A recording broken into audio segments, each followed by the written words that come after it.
cambada, tua vida molhada, que isto é futebol total. São a cambada, nasceram na Universidade de Aveiro e não têm Messis nem Ronaldos. Esta é uma equipa de futebol de robôs e uma das melhores do mundo. Em 2008 foram campeões do mundo e há 11 anos consecutivos campeões nacionais. A cambada está longe de ser uma equipa de chuteiras nos pés. Aqui, no futebol de robôs, não há jogadores melhores do que os outros e todos são verdadeiramente iguais. Só o futebol lhes corre nos circuitos. O projeto Cambada é um de vários projetos que nós desenvolvemos e trabalhamos em termos de investigação e desenvolvimento no âmbito deste laboratório onde vocês estão. Este laboratório é conhecido por IRIS, Intelligent Robotics and Intelligent Systems Lab, e enquadra-se também no âmbito de uma das unidades de investigação da Universidade de Aveiro. Portanto, a robótica aqui é a temática fundamental. O projeto Cambada, mais especificamente, é um projeto muito acarinhado neste laboratório, até porque é talvez um dos mais antigos, não necessariamente mais antigo, mas um dos mais antigos projetos. Falamos de 2003. Falamos, sim, digamos, o verdadeiro início, 2003, circunstancialmente, porque em 2004 tivemos em Portugal o Europeu de Futebol, e por causa disso a Fundação de Ciência e Tecnologia decidiu financiar um conjunto de equipas de investigação no desenvolvimento de robôs que pudessem participar simultaneamente nesse ano o RoboCup, cujo campeonato a nível mundial decorreu também em Portugal em 2004. E, portanto, 2003 foi de facto o pontapé de saída para o desenvolvimento do projeto, que se tem mantido até este ano, já estamos em 2019 e que eventualmente ainda se manterá mais alguns anos. Em 2008 a cambada venceu o primeiro título mundial. É verdade, sim senhor. 2008 foi um ano importante. Nesse ano o torneio mundial decorreu na China e efetivamente conseguimos obter o título mundial. Tão importante como esse título mundial tem sido o facto de nós termos sido capazes até hoje de nos mantermos ao nível das melhores equipas mundiais e, portanto, temos obtido sucessivamente classificações nos 3 primeiros. Ainda ano passado fomos segundos classificados, perdemos infelizmente na final com um autogol, 1-0. Um autogol. É verdade. Isto concretamente do futebol com robôs, são 5 robôs contra 5? Sim, neste caso particular, sim. 4 de campo e um guarda-redes, como disse. Exatamente. Os robôs são 100% autónomos? 100% autónomos, precisamente. Para enquadrar um pouco, explicar como é que surge isto do futebol robótico, em que medida ele é mais do que uma mera atividade de lazer ou desporto, como alguns poderão engloba pensar. Outras coisas, não é? Exatamente. O que acontece é que, por volta de 1998, um conjunto de centros de investigação mundiais, do Japão, dos Estados Unidos e da Europa, decidiram constituir uma federação mundial chamada RoboCup, não confundir com Robocop, RoboCup, com o objetivo de promover o desenvolvimento da robótica enquanto meio de divulgação de ciência e tecnologia e enquanto meio de resolução de problemas específicos. E na altura, o futebol foi escolhido como tema central da atividade dessa federação. Portanto, é verdade que já passaram 20 anos desde a fundação da Federação RoboCup e, entretanto, hoje em dia a Federação acolhe uma série de outras atividades para além de futebol, que continua a manter, mas, por exemplo, robótica doméstica, robótica a nível industrial, robótica colaborativa com humanos. Portanto, há uma data de outros temas que também hoje em dia estão alargados a esta comunidade, que também cresceu muito a nível mundial. O futebol, porque é que é interessante? Basicamente, não é? Por 2 razões. Primeiro, porque mesmo aqueles que não gostam de futebol, pelo menos percebem o jogo minimamente. E, portanto, não é muito difícil atrair para ver pessoas de todos os estratos, formação, níveis culturais, etc. Segundo, porque desde que devidamente explicado, esta é uma excelente forma de mostrar como é que é possível evoluir em termos de tecnologia e como a robótica pode funcionar. E terceiro, porque o problema em si, ao contrário do que pode parecer, é extremamente complexo. Porque colocar 5 robôs a jogar contra outros 5 robôs de forma completamente autónoma, e portanto isso significa que não há qualquer intervenção humana no processo. Exatamente. E não fazendo disso uma espécie de todos à bola e fé em Deus, digamos assim, ou seja, tendo estratégia de jogo, não é? Existe uma tática entre eles? Existe, com certeza. E, portanto, os jogadores efetivamente jogam como equipa. E, portanto, os 4 jogadores de campo, o guarda-redes tem um papel específico, naturalmente, mas os 4 jogadores de campo têm papéis que desempenham durante o jogo e que trocam entre si. Ou seja, não é obrigatório um robô ser permanentemente defesa. Significa que, dependendo das circunstâncias do jogo, e ao contrário do que acontece um bocadinho com os humanos, em que normalmente há uma preponderância para ser defesa, centrocampista, lateral. Eles ali adaptam-se, não é? Aqui são 4, é mais futsal de facto do que futebol. E, portanto, os robôs dinamicamente podem trocar de papéis durante o próprio jogo, por forma a maximizar a sua eficiência. As competições dedicadas a este tipo de futebol robótico são competitivas? São extremamente competitivas. Como eu disse, além deste tipo de robôs que vêm aqui, mesmo no âmbito de futebol, há outras ligas que tentam desenvolver o problema do futebol em vertentes distintas. Por exemplo, existem equipas que trabalham exclusivamente com robôs de forma humana, robôs com pernas. Sim. Pronto. Claro que nos robôs que nós chamamos humanoides, com pernas, não é possível ainda fazer um futebol rápido, eficiente e com passos como fazemos com os robôs que é possível ver aqui atrás.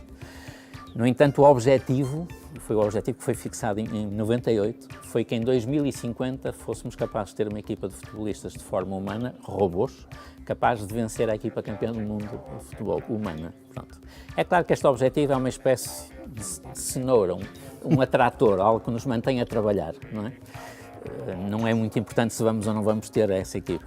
E, portanto, nessa linha, efetivamente, no problema específico de futebol, temos desde equipas de investigação que trabalham meramente em simulação, portanto, em que ambientes são simulados em computador e que podem trabalhar apenas aspectos de estratégia, de tática e, portanto, não estão preocupados propriamente com as questões mecânicas, etc.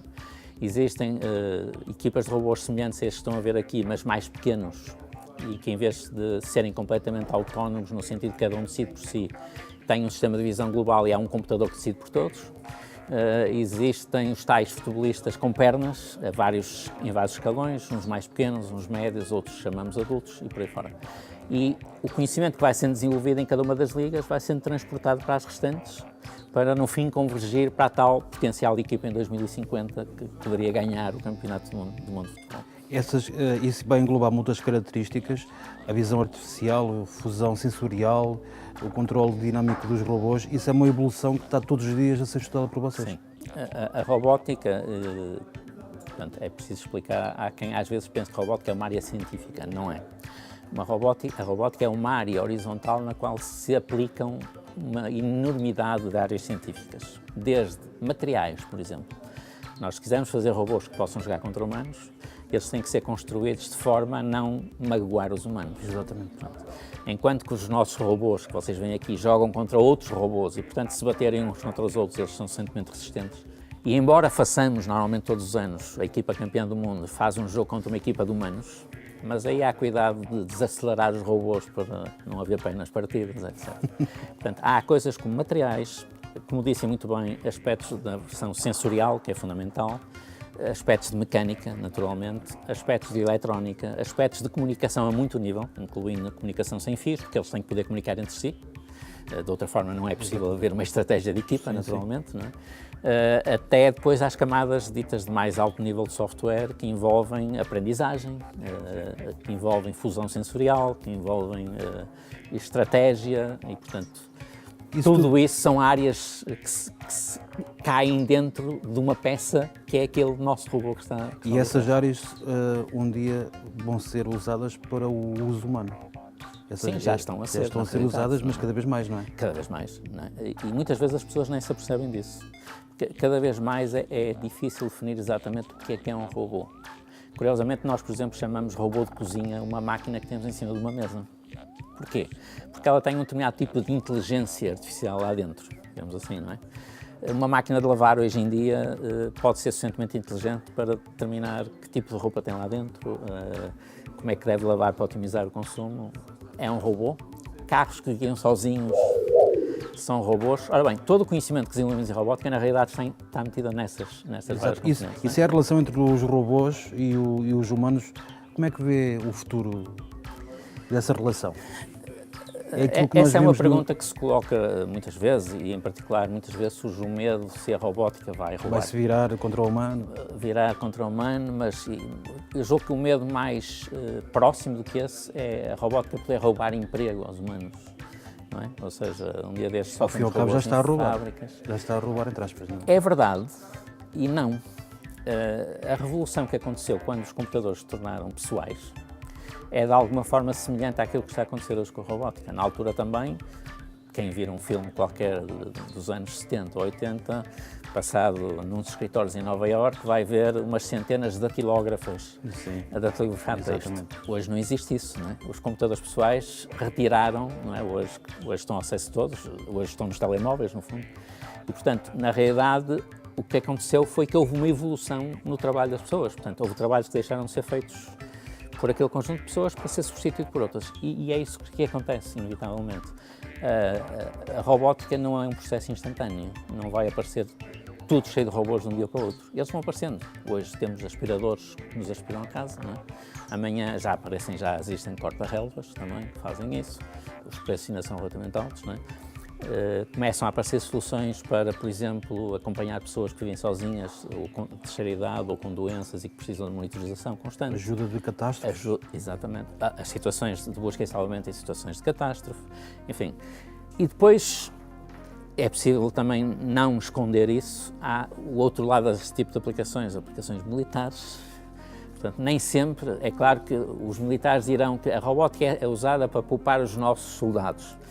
Pois, e os soldados do outro lado, não é? Exato. E, portanto, como em tudo em ciência, não é só na robótica, como tudo em ciência, aquilo que nós criamos e desenvolvemos pode ser usado para o bem e pode ser usado para o mal. É um problema de ética, fundamentalmente. Na robótica, essa questão, inevitavelmente, coloca-se também. Não é? Sr. Bernardo, como é que o senhor encara e como é que sentiu que em outubro de 2017 a Arábia Saudita tornou-se o primeiro país do mundo a reconhecer um robô como cidadão? Não lhe dou uma importância particular, confesso. Eu acho que isso é provavelmente uma manobra mais publicitária do que outra coisa, objetivamente. Não é? É claro que hoje em dia existe um chavão que está muito na moda. Curiosamente, ele chegou a estar na moda há 30 ou 35 anos atrás, depois decaiu e agora voltou a aparecer com muita força, que é inteligência artificial. Pronto. Mas o que é isso, inteligência artificial? Hoje em dia, debaixo desse chapéu cabem uma enormidade de coisas distintas. Não é? A capacidade de usar sistemas computacionais para aprender determinadas técnicas, determinadas potencialidades, capacidade de distinguir objetos, de classificar objetos, de manipular, etc. E nós chamamos, de uma forma geral, chamamos a tudo isso inteligência artificial. Pronto. Se a inteligência artificial algum dia dará o passo necessário para criar consciência, que é o que nos distingue claramente da inteligência artificial, é um ponto de interrogação enorme. E eu não sou capaz, obviamente, de responder a isso. Estou convicto que eu, atendendo à idade que tenho, não estarei cá no dia. Se isso acontecer, não estarei cá nesse dia. E se isso acontecer, também não sei quais são as consequências em termos, digamos, da humanidade, não faço ideia. Que inevitavelmente, eu acho que hoje em dia isso é algo que não é possível travar, que inevitavelmente os robôs irão lentamente entrar cada vez mais e mais nas nossas vidas, seja pessoal, doméstica, seja a nível dos nossos empregos, das nossas indústrias, dos ambientes onde nos divertirmos, por aí fora. Isso eu julgo que é mais ou menos óbvio e cada vez mais nós vamos encontrar, mesmo em espaços culturais, museus, em hospitais. Portanto, há muitas áreas onde esse tipo de... Voltando agora aqui ao projeto Cambada, existe Messi e Ronaldos aqui, de certeza. Quais são os projetos agora futuros que o projeto Cambada tem? Sim, essa é uma pergunta que curiosamente surge com alguma frequência. Se temos um Ronaldo, bom, o que eu diria é, poderíamos ter, no sentido... Porque são todos iguais. Exatamente, poderíamos ter se optássemos por ter robôs com configurações específicas. Atendendo ao facto que nós estamos num âmbito específico em que jogamos 5 robôs contra 5 robôs, e, portanto é mais um bocado de futsal, não é? Não temos um Fernandinho, efetivamente, mas, e portanto, os 4 robôs de campo, mesmo o guarda-redes, ele na realidade cumpre um papel diferente, mas mesmo o guarda-redes, eles fundamentalmente são idênticos, ou seja, fazem o seu raciocínio, pseudo-raciocínio é semelhante, a estratégia é global e, portanto, eles podem livremente mudar. E eles obedecem ao árbitro, que é o único humano no jogo? O único humano que intervém no jogo é o árbitro, precisamente. E isto porque, embora haja desafios atualmente para começar a desenvolver soluções automáticas de arbitragem, o problema é bastante mais complexo do que parece por causa da questão da subjetividade. No futebol em particular, há a questão de beneficiar o infrator e essa questão é extremamente subjetiva. E fazer um árbitro automático que detecta que a bola saiu pela linha lateral é fácil. Fazer um árbitro automático, um sistema automático que detecta se a bola entrou na baliza, que já existe no futebol, é fácil. Fazer um árbitro real que toma as decisões todas é extremamente complexo. Portanto, a arbitragem destes jogos continua a ser humana, embora assistida por um auxiliar de arbitragem que tem um programa, que nós chamamos caixa de arbitragem, o referee box, através do qual ele envia por comunicação sem fios para as equipas os comandos que o árbitro indica. Portanto, quando o árbitro apita para parar o jogo, é enviado um comando de stop para as duas equipas, os robôs recebem essa informação e param. A seguir, o árbitro indica que é, por exemplo, um pontapé de campo a favor da equipa A e é enviado um comando para as equipas e elas reposicionam-se, adaptam-se, reposicionam-se. Há aí regras, por exemplo, semelhantes ao futebol. A equipa adversária não pode ter nenhum robô a menos de 3 metros da bola, por exemplo. A própria equipa que marca só pode ter um robô junto à bola, o mais próximo a seguir tem que estar a 2 metros. E, portanto, isso é comunicado às equipas e depois, quando há normalmente um apito, é dada a ordem de start e os robôs entram em jogo livre. Não é? Os projetos futuros. Agora, projetos futuros têm muito a ver com, no contexto deste projeto específico, tem muito a ver com a evolução que esta liga, chamada Middle Size League, no contexto do RoboCup, tem tido ao longo dos anos. E, de facto, é curioso, ainda recentemente tive a oportunidade de ver um vídeo que era um resumo desde os primeiros jogos em 98, 99 até aos dias de hoje. E é espantoso o nível de evolução que existiu, como aliás era mais ou menos esperado. Significa que todos os anos é preciso fazer um grande esforço de investimento humano, de investigação, para conseguir vencer os novos desafios. Como é que nós mantemos viva essa chama? Isso também é fácil de explicar. Existe um comitê técnico e um comitê executivo associado à Liga, formado por membros de equipas que são eleitos, digamos assim, que todos os anos fazem uma revisão às regras dos jogos, que são adaptados a partir das regras da FIFA, introduzindo elementos que representam novos desafios para as equipas. Para dar um exemplo muito simples, em 2008, quando nós fomos campeões do mundo, não existiam livros diretos e continuam a existir, ou seja, um livro é sempre indireto, seja em que circunstâncias for, o que significa que um robô tem sempre que passar a bola ao outro para poder marcar um golo, não pode rematar diretamente à baliza. Depois disso foram introduzidas um conjunto de regras para aumentar a complexidade. Por exemplo, os robôs atualmente, para poderem marcar um golo, têm que rematar no meio campo adversário, não podem rematar do seu meio campo. Existe a intensidade do remate? Existe, com certeza. Existe. E essa foi uma das razões porque esta regra apareceu. Porque a certa altura apareceram equipas que a única coisa que investiam era aumentar a potência do remate. Ora, isso não é muito interessante. Que o diga ao nosso operador de câmara, que pôde constatar a potência do remate. Ok, primeiro já tem experiência da força com que a bola vai. O que nós queremos aqui é a cooperação. Queremos robôs que façam passos entre si, que se desmarquem. E, portanto, as regras foram sendo adaptadas para, digamos, favorecer precisamente essas situações. Por exemplo, se o meu robô recuperar a bola ao adversário, mesmo no meio campo adversário, do meio campo dele, não pode rematar a baliza. Tem que fazer primeiro um passo para um colega e só depois é que pode rematar. Estas regras existem precisamente para forçar as equipas a desenvolverem estas estratégias. É quase uma regra do tiki-taka, não é? Pronto. Em 2008 já existia a questão do passe, mas o passe não estava limitado. Então, o que é que nós fazíamos na altura? Havia um robô que estava junto à bola, mas não encostado, e havia outra que via atrás, dava-lhe um toquezinho, outra agarrava a bola e era considerado um passe e podia logo rematar. Atualmente não. Um passe, a bola tem que andar livremente mais de 1 metro. Okay? Entre o robô que passa e o robô que recebe. E isso é considerado um passe?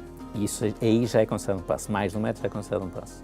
O que significa que, por exemplo, a estratégia das equipas, a partir desse momento, mudou.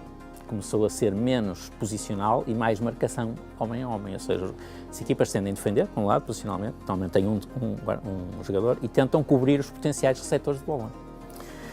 Ora bem, e com as regras, todos os anos nós vamos acrescentando coisas que obrigam as equipas para se poder a evoluir e a fazer coisas mais sofisticadas e, no fundo, tornar o jogo mais parecido com o que é efetivamente um jogo de futebol. E hoje é incomparavelmente mais parecido com um jogo de futebol do que era nessa altura. Em 2013, o torneio mundial foi na Holanda. Tínhamos 15 mil pessoas a assistir à final, num pavilhão enorme, pavilhão ginásio esportivo a assistir à final. E eu posso garantir que o público reagia como se estivesse a ver um jogo entre humanos. Gritava com o árbitro, puxava pelas equipas, os robôs não ouvem naturalmente. Mas o entusiasmo é de tal ordem que nós próprios que os programamos, quando estamos a assistir aos jogos, somos emocionalmente levados por esse efeito, não é? E questionamos porque é que ele não fez o que devia ter feito, ou porque é que não rematou, quando devia e quando falhas, porque falham, claro, nenhum sistema real é perfeito, não é? Simulando, normalmente as coisas funcionam bem, mas num ambiente real as coisas nunca são, a bola não é completamente redonda, como se costuma dizer, não é? Há muitas influências ali no... Exatamente. E, portanto, há todos esses imponderáveis que tornam o ambiente de jogo extremamente rico, muito dinâmico, e essa é uma das grandes dificuldades que nós temos aqui, ou seja, ser capaz de pôr uma equipa de robôs a cooperar entre si com um objetivo, que é jogar um jogo, pronto, que em si não vale nada, mas num ambiente muito dinâmico é um problema extremamente complexo. Extremamente complexo. E, portanto, a evolução, no fundo, será tornar tão próximo quanto possível estes robôs de um dia destes poderem, nos tais jogos que às vezes fazemos na final, entre uma equipa de humanos e uma equipa de robôs, ser capazes de ganhar facilmente a estes humanos que não são jogadores de futebol, atenção, ok? Não, são pessoas que, normalmente são pessoas que pertencem à Federação RoboCup, portanto não são jogadores de futebol. Mas mesmo assim, nesses jogos, normalmente os robôs acabam por conseguir marcar 1 ou 2 golos, já. E, portanto, já começa a haver ali a notar-se. E, portanto, em termos deste projeto, o objetivo continua a ser esse. É, por um lado, e temos que ser objetivos, tentar atrair alunos, porque isto é uma forma de transmitir conhecimento. É extremamente enriquecedor para quem está a aprender nas áreas de engenharia, seja no domínio de software, seja no domínio da hardware, participar num projeto deste género, não é? Dá-lhes a possibilidade de participar em torneios internacionais, que essa, sim, então é uma experiência do outro mundo, porque são uma semana inteira, quase sem dormir, a trabalhar sem parar, digamos, literalmente contra o tempo, e a ganhar uma experiência monumental. Nós vimos todos os torneios sempre com dezenas de páginas escritas sobre coisas que temos que corrigir, melhorar, etc. Enquanto estamos aqui no laboratório, nós podemos fazer os testes que quisermos, mas não estamos a jogar contra outra equipa que tem uma estratégia diferente da nossa. Num torneio, não. Num torneio é sério. Temos que estar no momento certo, prontos a jogar, com uma equipa que conhecemos melhor ou pior, com certeza, mas... E, portanto, para todas as equipas é muito enriquecedor. O próprio ambiente, eu gostava de não deixar passar esse aspecto, o próprio ambiente que se vive na competição não é tão competitivo como se poderia imaginar. Dito de outra forma, nenhuma equipa esconde o jogo. Pelo contrário, isto é uma comunidade, é uma família que gosta de mostrar o que faz, porque faz ciência. Então trocam conhecimento. Exatamente. E, portanto, nós publicamos as coisas cientificamente, nós publicamos o nosso software quando está em bom estado para que outras equipas queiram utilizar, poder utilizar, e durante os torneios conversamos o tempo todo e fazemos perguntas e ninguém foge a dar as respostas. Okay? Embora seja um torneio, toda a gente queira ganhar o torneio, naturalmente. Pronto. Mas tem essa vertente muito, muito importante. Não é um torneio pelo torneio, até porque o torneio, no fim, dá um troféuzinho, não dá dinheiro sequer. É um torneio de ciência, onde simultaneamente nós podemos promover a ciência e a tecnologia junto de pessoas. Nós tivemos um torneio no Brasil, 2015, foi o campeonato, 2014 foi o campeonato do mundo no Brasil, o RoboCup foi lá, foi em João Pessoa, e tivemos no último dia da competição mais de 100 mil visitantes, pessoas que foram lá e que puderam ver não só estes robôs, mas uma série de outros. E é extraordinário perceber que, ok, o esforço, no fim, permite-nos transmitir tudo isso. Tal e qual os humanos, as máquinas cooperam entre si para um objetivo comum a qualquer equipa de futebol: marcar e não sofrer golos. O futebol é o palco para a partilha de conhecimento e a criação das sinergias necessárias para fazer avançar esta grande área da ciência atual, que é a robótica.